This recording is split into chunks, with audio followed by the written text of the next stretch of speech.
Yara, Iana, o André já está aqui, André Roncaglia, economista, o nosso amigo aqui, André Roncaglia. Tudo bem, André? Bem-vindo aqui ao Jornal da Fórum. Como vai, Miguel? Tudo bem, pessoal? Como está? Tudo na paz? Na paz, seja bem-vindo. Obrigado, Yara. Obrigado, Ana. Ana, deixa eu fazer, Miguel? Vai fazer lá. a primeira pergunta aqui para o André. André, o ministro da Fazenda, Fernando Haddad, fez um pronunciamento ontem, você já fez alguns textos nas redes sociais, né? Já avaliando. Queria que você trouxesse para cá a avaliação que você fez desse pronunciamento, o que você achou, qual é a avaliação que você fez? O governo já vinha há pelo menos 4 semanas sendo pressionado por apresentar um pacote profundo de corte de gastos, né? Então, aquilo que a Faria Lima, o mercado financeiro em geral, vinha esperando foi muito diferente do que aquilo que eles receberam, né? O governo, evidentemente, acho que acabou indo no seu tempo, e eu acho isso sempre muito importante nas atuações do presidente Lula, em que ele demarca o espaço de autonomia do governo e define, olha, vocês estão me pedindo algo, eu vou entregar quando eu puder, eu vou entregar quando eu sentir que eu tenho segurança naquilo que eu vou fazer, e eu vou entregar aquilo que respeitar, né, a conjunto de forças sociais que me elegeu para estar aqui como presidente. Então, eu acho que esse espaço de disputa ele é importante, o governo tem consciência disso, eu acho que particularmente o presidente Lula atua sistematicamente para deixar bem claro que ele é o presidente da República, e ainda que, né, a força, poder real da finança seja muito forte, ele tenta, na medida do possível, demarcar esse espaço. Dito isso, o mercado esperava um corte de gastos de cerca de 70 bilhões, aí, né, distribuído por algo em torno de 2 anos, conseguiu isso, mas conseguiu isso com o que eu chamo uma água na cerveja, que foi exatamente a isenção do imposto de renda para as pessoas que ganham até 5 mil reais por mês, né, algo em torno de 60 mil reais por ano, e para que houvesse esse pacote não fosse assim muito viesado em favor da Faria Lima, o governo então não apenas trouxe essa isenção para as pessoas de mais baixa renda. Quando eu falo mais baixa renda, é que não estão no topo, tá? Mas a gente está falando aqui majoritariamente da classe média, são cerca de 26 milhões de pessoas que vão se beneficiar dessa isenção do imposto de renda, ou aquelas que vão ter uma redução na sua alíquota no imposto de renda. Só que o governo foi além e trouxe para o Brasil, né, avançou aqui dentro do Brasil a agenda que ele capitaneou, que o governo capitaneou no plano internacional no G20, que é a tributação dos super ricos. E aproveitou para dar o início a uma reforma da tributação da renda e do patrimônio, mas nesse caso particularmente da renda, tributando aqueles que ganham acima de 50 mil reais por mês. Então, de certa maneira, a tentativa vai ser equilibrar essa isenção que foi dada para quem ganha até 5 mil reais, sendo financiada por quem ganha acima de 50 mil reais. A gente ainda tem que ver os detalhes do projeto, alguns detalhes já começaram a aparecer, e aí eu quero ouvir também um pouquinho de vocês, mas essa certamente foi a maior surpresa do projeto e foi o que causou maior azedume na Faria Lima, né? Eu estou acompanhando aqui o dia inteiro, eu estou aqui nos Estados Unidos, então aqui é feriado, né, de ação de graças, não está acontecendo nada, então eu estou essencialmente acompanhando tudo que está acontecendo na agenda pública brasileira. E o mercado foi em alvoroço, a taxa de câmbio desvalorizou, né, a gente viu, né, as taxas de juros no mercado estão crescendo, exatamente porque o governo fez um ajuste que não era no formato, né, que o mercado financeiro esperava. E aí, 2 outros pontos importantes, 3, na verdade. Um deles tem a ver com correção de distorções profundas na previdência dos militares, né, a morte ficta e principalmente a idade de aposentadoria ou de ingresso na reserva. E a outra é o fato de você conseguir limitar as desonerações na medida em que o déficit fiscal for aparecendo. Você criou uma cláusula automática, isso é muito importante de destacar, que as pessoas vêm destacando pouco. Sempre que houver déficit e não houver a previsão ali de arrecadação para cobrir o déficit, você automaticamente impede que qualquer desoneração que esteja para vencer seja renovada. Isso por que é importante? porque o Congresso ele tem o hábito de renovar quase que automaticamente essas desonerações, porque ele é a expressão dos poderes econômicos, então ele acaba sempre validando. Essa regra impede isso. Na presença de déficit, o Congresso não pode renovar essas desonerações, e com isso o governo cria um cronograma de redução gradativa dessas desonerações, o que politicamente é interessante, não gera muito problema no Congresso, é algo que vai ter que ser acordado, e isso acaba, né, produzindo, acho que, o equilíbrio político melhor. A parte que acabou tendo um pouquinho mais de gosto amargo para a ala progressista foi exatamente ter que moderar o ritmo de crescimento do salário mínimo, né, que é uma política campeã nos governos Lula, uma política que reduziu a desigualdade, tirou muita gente da pobreza, melhorou e robusteceu o nosso mercado interno, e agora ela vai ter que ter uma moderação. E eu quero já prevenir as pessoas, porque está rolando uma crítica, que eu considero uma crítica não apenas mal informada, como mal intencionada, de dizer que o salário mínimo está perdendo valor. Ele não vai perder valor. Ele vai continuar ganhando poder de compra, porém ele vai ganhar um ritmo menor do que aquele que a gente havia previsto, né, a partir da PEC da transição. É bom isso? É óbvio, ninguém vai gostar disso. Eu gostaria que o salário mínimo continuasse crescendo, né, forte, como ele sempre cresceu durante os governos Lula, mas a questão não é essa. A questão é que se ele continuar crescendo desse jeito, na ausência de outras reformas fiscais, a gente não vai conseguir, não é nem manter o arcabouço fiscal de pé, a gente não vai conseguir garantir a sustentabilidade da dívida. E esse é um problema que a Faria Lima, evidentemente, como vocês estão vendo, está de olho continuamente, e se houver qualquer flerte com o descontrole da dívida, como eles já estão alegando que existe, né, o resultado vai ser isso que a gente viu hoje, só que praticamente todos os dias. Eu gostaria de ouvir um pouco de vocês depois dessa introdução, que eu sei que vocês também têm, né, visões e opiniões sobre esse tema. Eu queria, na verdade, te perguntar, André, sobre essa alta do dólar, que já está sendo atribuída a esse pacote, né? E eu queria que você explicasse, se de fato existe só essa razão para o dólar estar aí nessas alturas, e 2, cadê o Banco Central, que não é o papel dele regular esse preço do dólar? Você pode explicar para a gente, para a nossa audiência?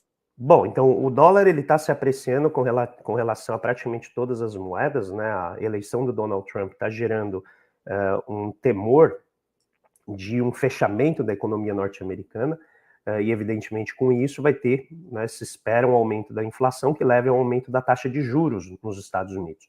E se isso acontecer, evidentemente, né, dinheiro do mundo inteiro acaba sendo sugado na direção dos Estados Unidos, os investidores já se antecipam e eles acabam, então, fazendo movimentos especulativos, não contra a moeda brasileira, mas, na verdade, contra todas as moedas, na direção do dólar. Então, essa é uma pressão basal que está ali, e ela vai continuar acontecendo enquanto a gente não tiver clareza sobre quais serão as políticas adotadas pelo governo do Donald Trump. Um segundo elemento tem a ver com esse aspecto típico aqui do nosso mercado doméstico, que é a gente tem uma moeda que ela é periférica, mas ela é ao mesmo tempo uma moeda commodity. O que isso significa? No mercado financeiro, o real ele é utilizado para fazer uma série de contratos derivativos, especulativos, que fazem com que a moeda brasileira, apesar de não ser a terceira moeda mais usada, é certamente a terceira moeda mais negociada em mercados financeiros internacionais. Então isso torna a nossa moeda muito mais volátil e faz com que sempre os efeitos daquilo que ocorre no mundo sejam mais intensos aqui. Então, quando joga muito dinheiro na economia mundial toda, entra muito dinheiro aqui, o câmbio aprecia muito rapidamente. E quando tem algum evento, alguma desconfiança, algum problema, o dinheiro sai muito rapidamente e deprecia mais do que proporcionalmente a moeda brasileira. Então, existe esse fenômeno que é muito característico nosso, essa extrema reatividade a fenômenos externos, e existe também o fato de que a gente tem um mercado financeiro muito poderoso aqui dentro, e que usa o poder que ele tem, tanto de determinar taxas de juros futuras, quanto, evidentemente, os caminhos da nossa moeda, ele acaba usando isso como uma ferramenta de pressão sobre o governo. Agora, O Banco Central poderia fazer mais, no sentido, né, de usar instrumentos cambiais para segurar a moeda? O Banco Central pode fazer, mas ele tem alguns critérios para fazer isso. Ele não pode fazer isso em qualquer circunstância. Primeiro, vender moeda no mercado à vista é enxugar gelo. Tá? Enxugar gelo, porque não afeta a cotação do jeito que a gente deseja, porque a nossa cotação é determinada no mercado futuro. Então, o Banco Central tem que usar instrumentos de mercados futuros para poder afetar ali a cotação, que é onde esses contratos se formam. O problema é que ali, que a gente chama dos swaps cambiais, a gente já tem um estoque de 100 bilhões de dólares. 100 bilhões de dólares. Então, é um estoque muito grande. Eu aqui, inclusive, no Fundo Monetário, tem muitas discussões sobre qual seria esse estoque razoável de swaps que os bancos centrais podem usar, e o Brasil, em geral, ele fica acima da média de países da região que usam esse instrumento, bastante acima. Então, existe uma certa limitação para que o Banco Central possa fazer, tanto dada essa situação dele, mas tem uma outra questão que tem a ver com o Conselho Monetário Nacional e o próprio Copom. Então, se o Banco Central quiser fazer um volume muito grande dessas operações, você tem que reunir, tem que ter autorização do presidente do Banco Central junto, né, a um conselho e tal, não é algo tão imediato que possa ser feito dessa maneira. E aí, nesse caso, eu particularmente acho que é melhor deixar o mercado se ajustar, né, e expressar os seus sentimentos, por assim dizer, do que o Banco Central tentar interferir e ser solapado por um movimento internacional que pode fazer a gente perder reserva, endividar mais o Banco Central e, eventualmente, ter até um custo fiscal por conta desses swaps que a gente acaba fazendo numa tentativa ali de tentar moderar o que pode ser um soluço. Né? A gente tem que aguardar alguns dias para ver se o mercado vai se acomodar sobre isso ou não. André, Ana, você já perguntou? Desculpe, eu me perdi aqui. Não. Pode perguntar, então, desculpa. Não, pode. Eu ia trazer aqui alguns comentários da nossa audiência. O César Fogo fala: André, saudades do Conexão Xangai. Eu também. Todos nós. O Saulo Cruz diz: a impressão que passa é que o mercado quer pressionar o governo a aprovar medidas impopulares na intenção de inviabilizar o Lula para 2026. Então, ele traz essa leitura dele. O Klaus Haup diz: golaço de Lula e Haddad. Roncalha: está onde aqui nos Estados Unidos? Bora lançar seu livro e do Calejão aqui em Boston. Abraços para o Miguel e as meninas. A gente agradece aqui os abraços. O Renato... Aí vem aqui alguns pedidos de explicação. Explica o ataque ao PPC também, acho que ele quer entender sobre toda essa questão em torno do BPC. Hoje, na coletiva de imprensa, o Haddad falou, me chamou a atenção quando ele falou uma epidemia de liminares, né? Ele falou uma coisa assim, uma epidemia de liminares para garantir o BPC para algumas pessoas. A Márcia fala, salário mínimo não vai ter reajuste real. E, por último, vou trazer esse aqui, ó, Andréa Marques, o economista no UOL, falando que no governo Bolsonaro era melhor, mais previsível. Eles tem uma parte assim de uma imprensa mainstream que ela está indignada. Não, mas eu até via nessa entrevista, eu já debati com ele, tudo, mas tem o pessoal não assisti, são os viúvos e viúvas do teto de gastos, né? São aqueles os órfãos de Temer e tal. É normal isso acontecer. Eu acho que assim, as perguntas aqui são muito boas. Eu vou tentar pegar duas delas que eu acho que são mais importantes. Depois, se vocês puderem me lembrar as outras, caso eu me esqueça, eu agradeço. Então, primeiro, o salário mínimo ele vai continuar tendo ganho real, tá, gente? Então, quando a Fazenda colocou o salário mínimo para funcionar dentro do arcabouço, tudo que a gente fala de taxa de crescimento do arcabouço é em termos reais. Então, você já está corrigindo pela inflação e adicionando outro valor. Eu repito, ninguém precisa ficar feliz porque o salário mínimo vai crescer a um ritmo mais lento, tá? Isso não é um motivo de alegria. Tenho certeza que a Fazenda, a Casa Civil, o presidente Lula não ficaram felizes de ter que reduzir o ritmo de reajuste do salário mínimo. Não se trata de estar feliz, trata-se de tentar garantir algum crescimento do salário mínimo real, ou seja, vai ter reajuste real, isso está dado, isso não vai mudar, e é muito diferente do que a gente tinha antes, que era um reajuste apenas pela inflação, ou seja, você mantinha o poder real do salário mínimo. Agora a gente vai ter ganhos reais, como a gente teve nos últimos 2 anos, e esses ganhos vão continuar acontecendo, mas vão acontecer a um ritmo menor do que a gente gostaria e do que havia sido previsto. Um ajuste de rota para tentar garantir, né, a continuidade. Do BPC, esse é um caso muito interessante. Eu vou falar aqui, não uma hipótese, tá? Porque eu acho que isso precisa ser estudado, tem que ser, na verdade, investigado. Mas a hipótese que está sendo colocada é que, com a reforma trabalhista de 2017, houve uma mudança estrutural na relação entre a advocacia, no caso da legislação trabalhista, e os, né, vamos dizer assim, a maneira desses advogados ganharem dinheiro.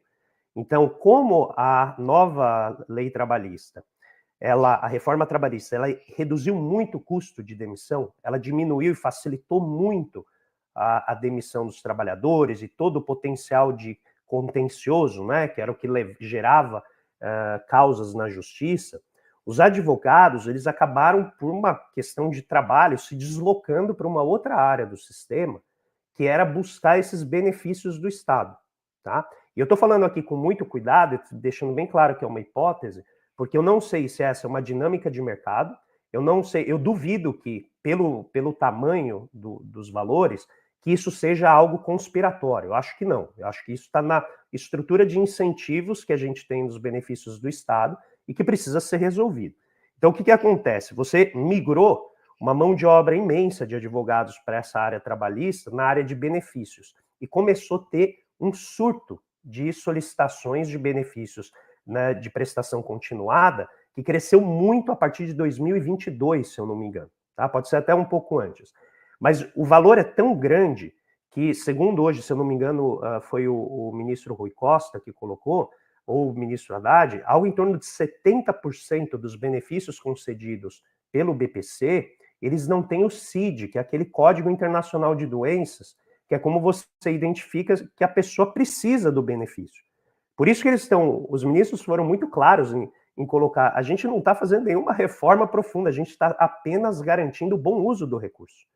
Então, existe um processo de tentar efetivamente ver quem precisa para receber esse benefício e não jogar esse dinheiro para pessoas que não têm o direito.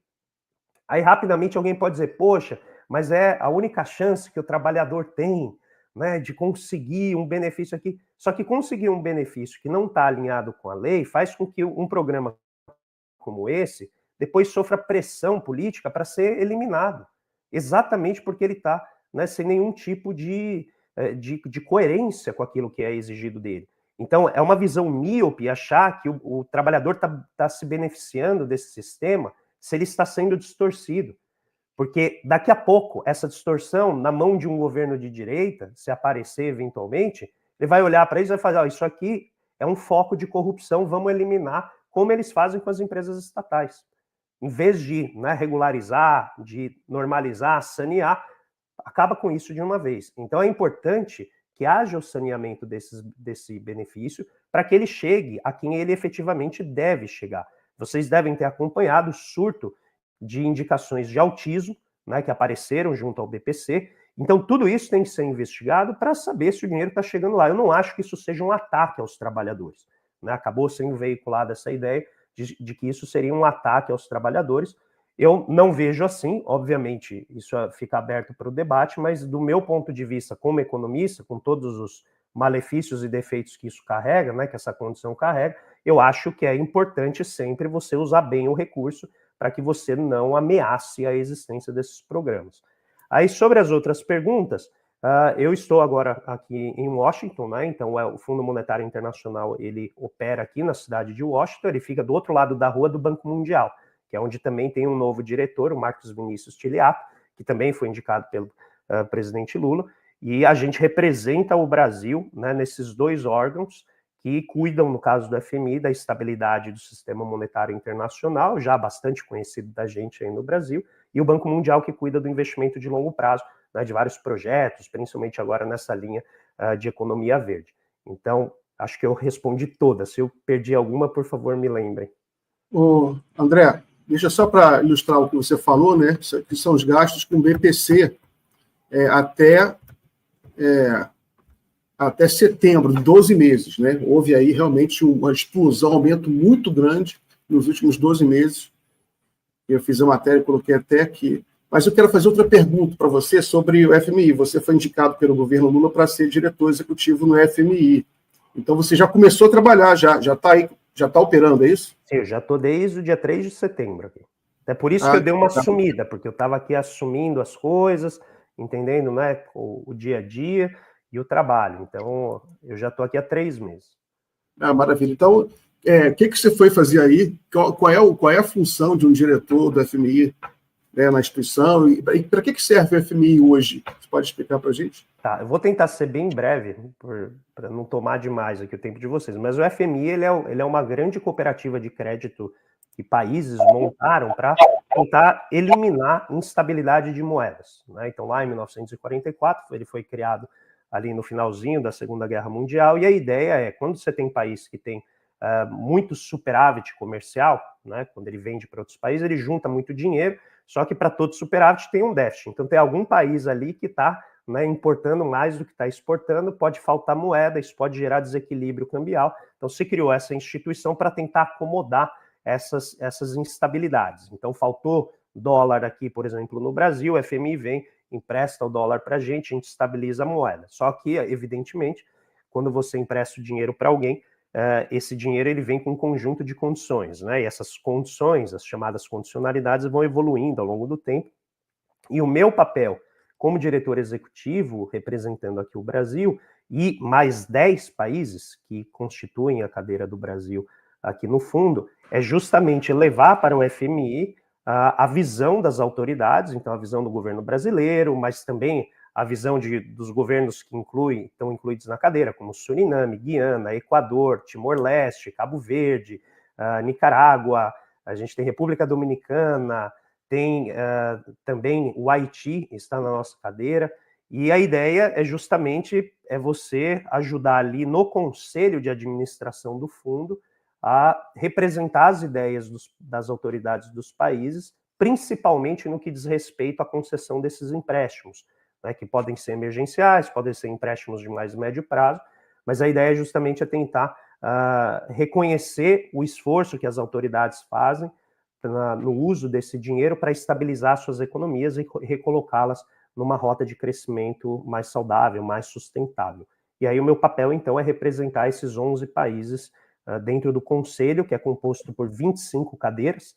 A gente teve uma 25ª que acabou de ser criada, que foi uma terceira cadeira africana que tem aqui no Conselho, e sempre que tem, por exemplo, um país que tem um programa com o fundo, pegou como o caso da Argentina, por exemplo, que tem dinheiro emprestado do fundo, eles passam por revisões periódicas para ver se o país está fazendo, né, tudo direitinho, de acordo com aquilo que foi acordado, e o board, né, que é esse conselho, ele tem que avaliar a evolução do país.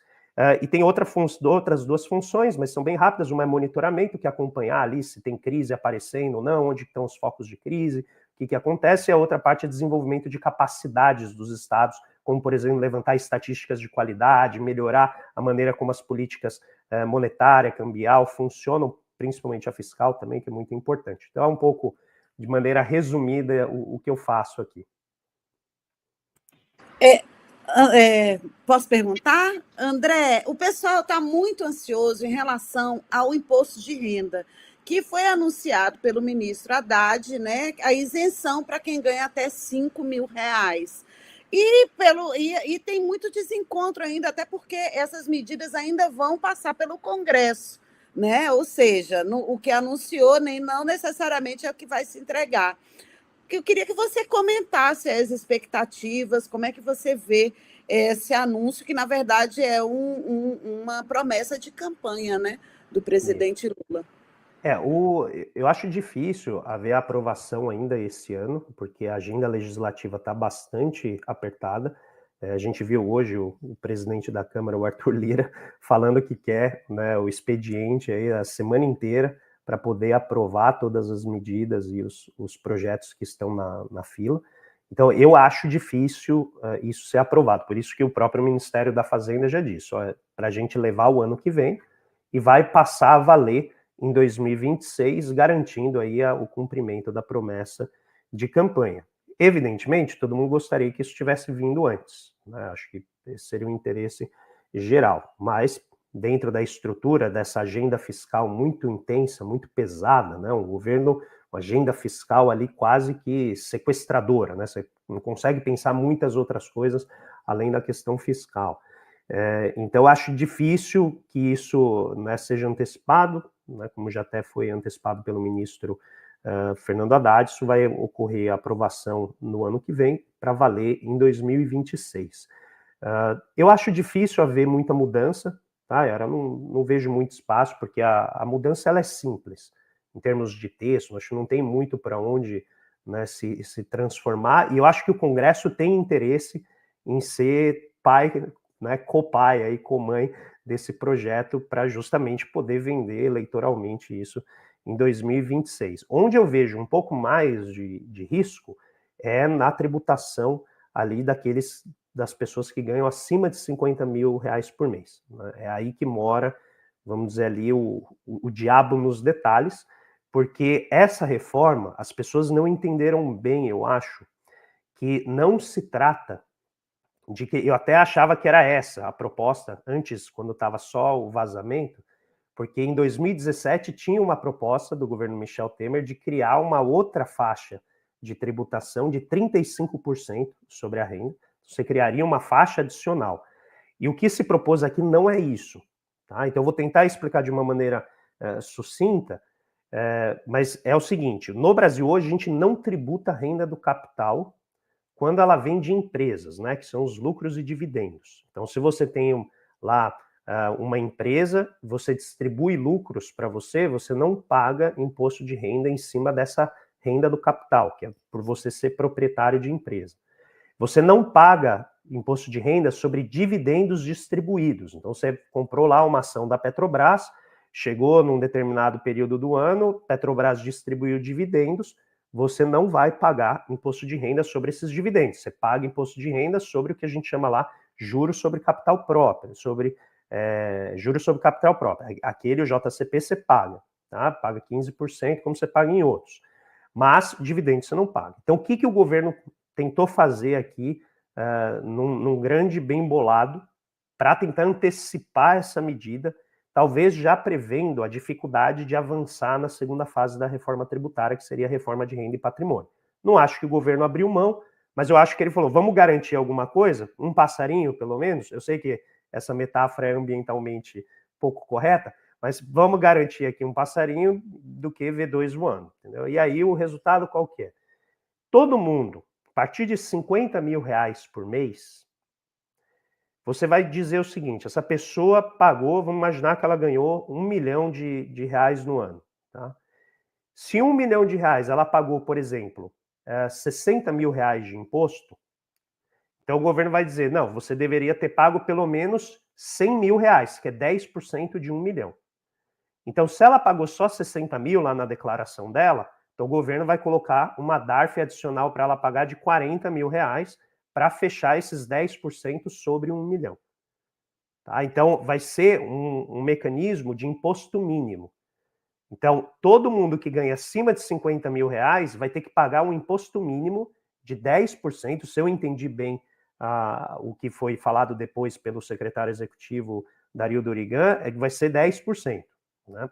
Até acho que teria um espaço para empurrar uns 15% aqui, para, né, garantir o 10 no final, porque acho que você empurra 10, talvez tenha o risco de obter algo um pouco menor. Mas o governo está ali fixo em garantir 10%. Se garantir 10%, então toda pessoa que não cumprir com esse valor mínimo vai ter que preencher essa diferença e pagar ao Estado. E com isso, né, a Fazenda acredita que haja essa compensação, que a gente chama de neutralidade fiscal. Tirou o peso de baixo, colocou o peso lá para o topo da distribuição, para começar a tributar um pouco a renda do capital. E aí, com isso, eu quero deixar bem claro aqui para as pessoas. É uma reforma certamente muito modesta, perto do que a gente gostaria, perto do que vários outros países tributam. Mas, repito, a economia política nossa aqui, eu já acho uma grande conquista conseguir algo assim, né, tributar a renda do capital, tributar o topo, numa condição em que o governo se vê bastante ali apertado, né, premido pelas forças de mercado. André, chegamos ao final do nosso bloco, agradeço muito a sua participação, obrigado aí por tirar um tempinho aí do seu tempo em Washington para receber a gente, aí para conversar com a gente. Forte abraço. Obrigadão, Miguel, prazer sempre estar aqui com você, com a Ana, com a Yara, sempre uma grande honra, contem sempre comigo. Um abração para todos e todas que nos acompanham aqui, fiquem bem. Obrigada. E feliz, como é que é hoje? É dia de ação de graças. De ação de graças. É um dia que estou no Peru, é isso? Isso. Não, assim, a cidade fica vazia, ninguém anda, é literalmente todo mundo vai para casa, fica em casa e não sai, não põe a cara para fora. Maravilha. Abraço. Tchau, gente. Fiquem bem. Tchau, tchau.